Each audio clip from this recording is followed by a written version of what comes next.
پھر عہد کیا، تو بار بار اس عہد کو توڑ رہا ہے۔ تو نے کہا تھا کوئی بات نہیں کروں گا، کوئی سوال نہیں کروں گا، کوئی التجا نہیں کروں گا۔ یہ کہے گا اللہ بس یہ آخری بات ہے، اس کے بعد کوئی بات نہیں ہوگی، کوئی سوال نہیں ہوگا، بس مجھے سرحد کے پاس پہنچا دے۔ اللہ تعالیٰ اسے اس تیسرے درخت کے پاس بھی پہنچا دے گا۔ جب یہ تیسرے درخت کے پاس پہنچے گا تو اب اللہ اسے جنت دکھلائے گا، اب اسے جنت نظر آئے گی۔ اعوذ باللہ السمیع العلیم من الشیطان الرجیم من ہمزہ ونفخہ ونفثہ، بسم اللہ الرحمن الرحیم۔ یا ایہا الذین آمنوا اتقوا اللہ حق تقاتہ ولا تموتن الا وانتم مسلمون۔ یا ایہا الناس اتقوا ربکم الذی خلقکم من نفس واحدۃ وخلق منها زوجها وبث منهما رجالا كثيرا ونساء واتقوا الله الذي تساءلون به والارحام ان الله كان عليكم رقيبا۔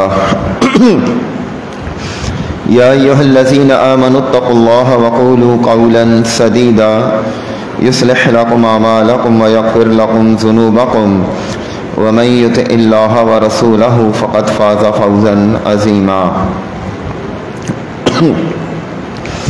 اللهم صل على محمد وعلى آل محمد كما صليت على إبراهيم وعلى آل إبراهيم إنك حميد مجيد۔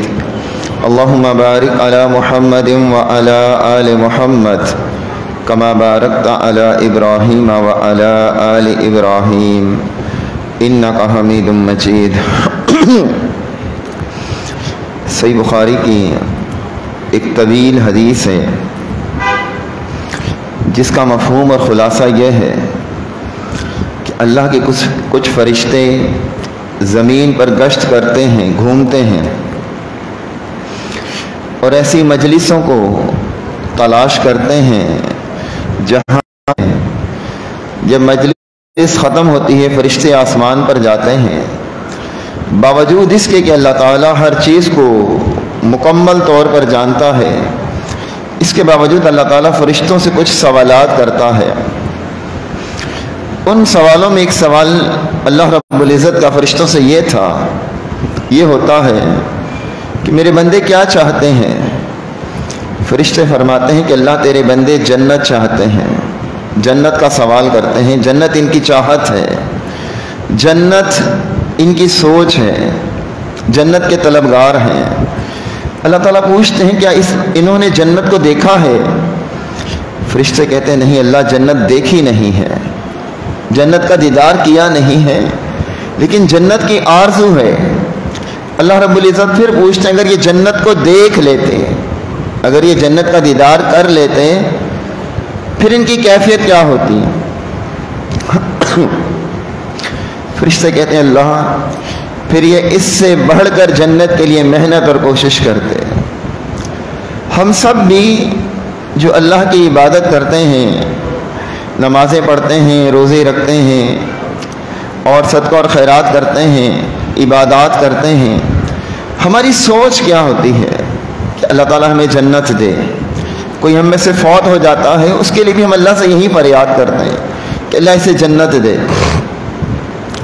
تو جنت جب انسان کسی چیز کا تعارف اسے ہوتا ہے پھر اس کی اہمیت اسے پتہ چلتی ہے۔ بس ہمیں یہ بتلا دیا گیا کہ ہمیں جنت میں جانا ہے، جنت میں داخل ہونا ہے، اور جنت اللہ تعالیٰ نے بنائی ہے اہل ایمان کے لیے۔ لیکن اگر جنت کا تعارف ہو تو انسان کی محنت، کوشش، جستجو اور بڑھ جائے۔ جب کسی چیز کی اہمیت کا اندازہ ہوتا ہے پھر وہ اسے حاصل کرنے کی کوشش کرتا ہے۔ مثال کے طور پر اگر کوئی شخص کہیں ملازمت کرتا ہے اور اس سے کہا جائے کہ آپ کو رات 1000 روپیہ بطور اجرت دیا جائے گا، اب 1000 روپے کی وہ اہمیت جانتا ہے، لیکن اگر اسے یہ کہہ دیا جائے کہ آپ کو 1000 روپے نہیں دیا جائے گا، آپ کو 1 تولہ سونا دیا جائے گا، اب اگر کسی کو سونے کی اہمیت کا اندازہ نہیں ہے وہ کہے گا نہیں مجھے 1000 روپے چاہیے، مجھے سونا نہیں چاہیے۔ لیکن جس کو اس کی اہمیت کا اندازہ ہے، اس کی قدر و منزلت کا اندازہ ہے، وہ کہے گا مجھے سونا چاہیے۔ تو جب انسان کسی چیز کی قدر کرتا ہے تبھی ممکن ہے جب اس کی اہمیت کو جانتا ہو. تو جنت ہم سب کی منزل ہے انشاءاللہ، اور ہم نے اس کے لیے کوشش کرنی ہے.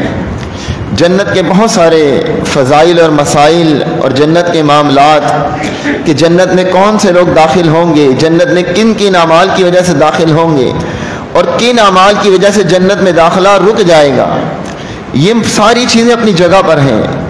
لیکن جنت ملے گی کسے اور جنت کیسی ہوگی؟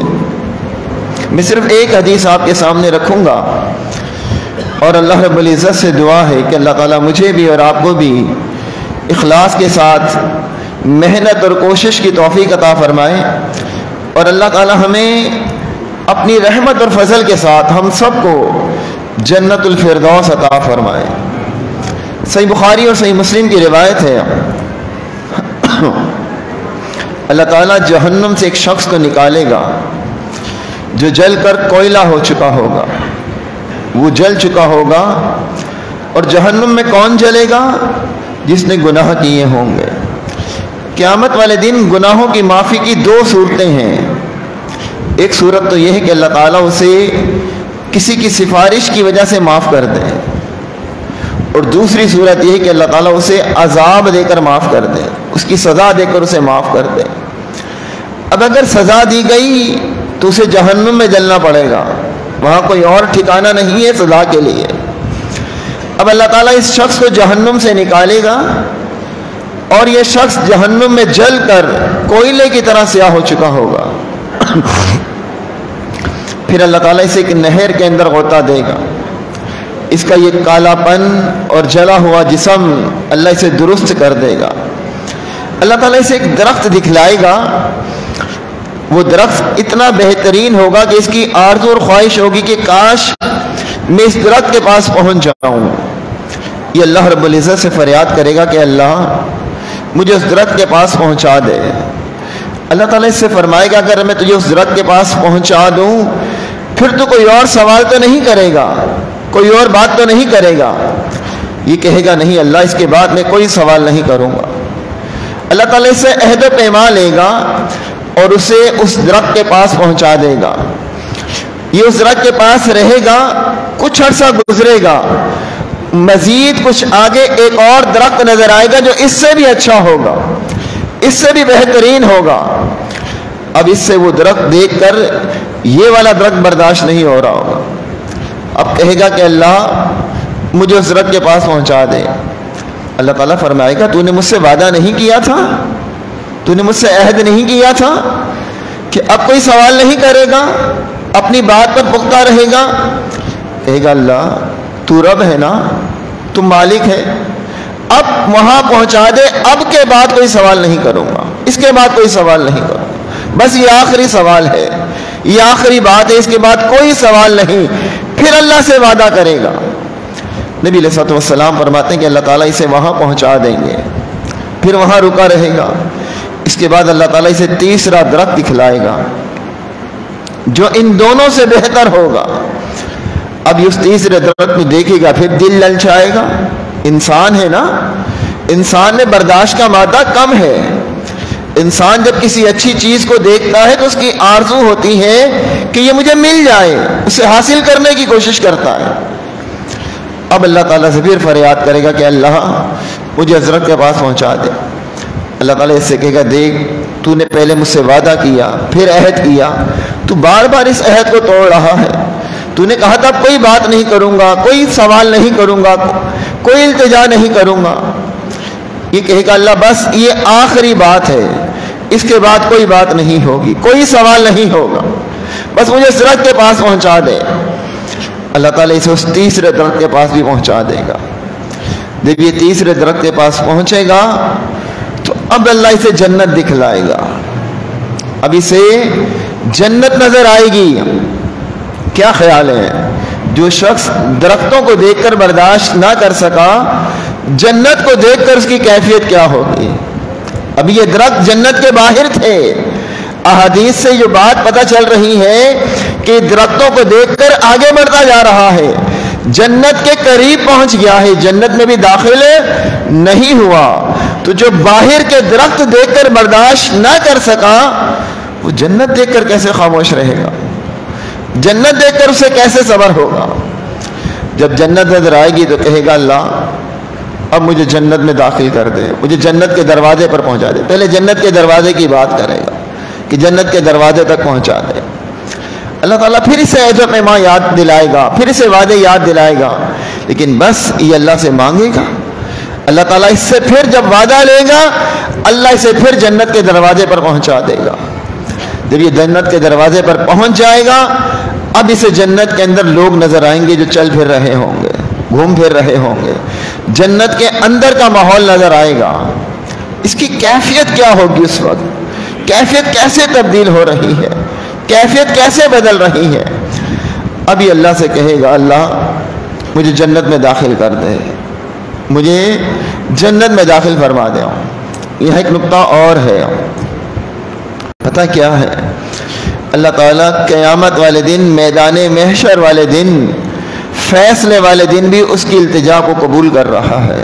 وہ اتنا ارحم الراحمین ہے، وہ اس قدر زیادہ رحم کرنے والا ہے، اس قدر دعا سے محبت کرنے والا ہے، دعا کے ساتھ اس قدر اللہ رب العزت اور بندے کا تعلق مضبوط ہے کہ میدان محشر میں بھی اللہ اس بندے کی فریاد قبول کر رہا ہے۔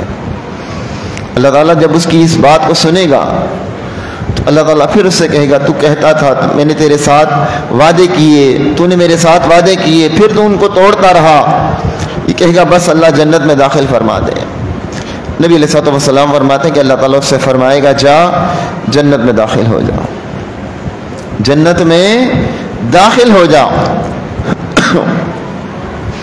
جب اسے یہ حکم دیا جائے گا تو اسے جنت ایسے دکھلائی جائے گی جیسے جنت فل ہے، ہاؤس فل ہے، جگہ ہی نہیں ہے اندر۔ کہے گا اللہ تو رب ہو کر مجھ سے مذاق کرتا ہے، اندر تو جگہ ہی نہیں ہے، اندر تو داخلے کی جگہ ہی نہیں ہے۔ نبی علیہ الصلوۃ والسلام نے جب یہ بات فرمائی تو فرمایا اللہ مسکرا دے گا، اللہ ہنس دے گا۔ یہ ہنسنا مسکرانا اللہ کی صفت ہے، اور ہم اس پر ایمان لاتے ہیں جیسے اللہ کی شان کے لائق ہے، ہم اس پر کوئی تعویل نہیں کرتے۔ تو اللہ تعالیٰ پھر اس سے فرمائے گا کہ جا دنیا کے اندر کسی بادشاہ کو جتنی حکومت دی گئی تھی، جتنی سلطنت دی گئی تھی، اتنی تجھے جنت دی جاتی ہے۔ ایک روایت میں آتا ہے کہ فرمایا جائے گا کہ دنیا میں کسی بادشاہ کو جتنی حکومت تھی، جتنی زمین پر اس کی حکومت تھی، اس سے 10 گنا زیادہ تجھے جنت دی جاتی ہے۔ اور یہ وہ جنتی ہوگا جو سب سے ادنا ہوگا، سب سے کم تر ہوگا، تو جو سب سے اعلیٰ ہوگا اس کا کیا کہنے ہوں گے۔ یہ ہے جنت کا سب سے ادنا جنتی۔ تو کیا خیال ہے؟ وَسَارِعُوا إِلَى مَغْفِرَةٍ مِّن رَبِّكُمْ وَجَنَّةٍ عَرْضُهَا السَّمَاوَاتُ وَالْأَرْضُ۔ اللہ فرماتا ہے کہ دوڑو، لپکو اللہ کی مغفرت کی طرف اور اللہ کی جنت کی طرف۔ تو جنت کا حصول ہمارے لیے بھی بہت آسان ہے، مشکل نہیں ہے، لیکن ہم کسی نیکی کو حقیر نہ سمجھیں، کسی بھی نیکی کو۔ حتیٰ کہ ایک زانیہ عورت نے، بدکارہ عورت نے کتے کو پانی پلا دیا تھا، بدکارہ نے کتے کو پانی پلا دیا تھا۔ عورت بدکارہ تھی، پانی پینے والا کتا تھا، انسان بھی نہیں تھا۔ اللہ نے صرف اس عمل سے اسے معاف کر دیا۔ ایک شخص جا رہا تھا، راستے میں تکلیف دہ چیز تھی، اس نے پاؤں سے ٹھوکر ماری، اسے سائڈ پر کر دیا، اللہ نے اس بنا پر اسے معاف کر دیا۔ مقصد یہ کہ چھوٹی چھوٹی سی نیکی بھی میری اور آپ کی نجات کا سبب بن سکتی ہے، لیکن ہم مرضی کی نیکیاں کرتے ہیں، ہم چھوٹی نیکیوں کو حقیر سمجھ کر بالکل ہی چھوڑ دیتے ہیں، کوئی پرواہ نہیں کرتے۔ ہو سکتا ہے یہی نیکی ہمارے جنت میں داخلے کا سبب ہو۔ تو بس اس گفتگو کا جو خلاصہ ہے وہ یہ کہ کسی نیکی کو حقیر نہ سمجھیں، شاید وہ نیکی میرے جنت میں جانے کا سبب بن جائے۔ اللہ تعالیٰ مجھے بھی اور آپ کو بھی توفیق عطا فرمائے۔ اقول قولی ھذا واستغفر اللہ ولکم وآخر دعوانا ان الحمد للہ رب العالمین۔ میں آج ہی سفر کر لاہور سے کراچی پہنچا ہوں، اسلام آباد میں تھا، لاہور میں تھا۔ عامر بھائی کا حکم تھا تو میں نے کہا ضرور میں انشاءاللہ حاضر ہوں گا. تو بس کچھ طبیعت تھکاوٹ کی وجہ سے کچھ گلا بھی ایسا ہے. اللہ تعالیٰ جو کچھ کہا ہے اور سنا ہے اللہ مجھے بھی اور آپ کو بھی عمل کی توفیق عطا فرمائے.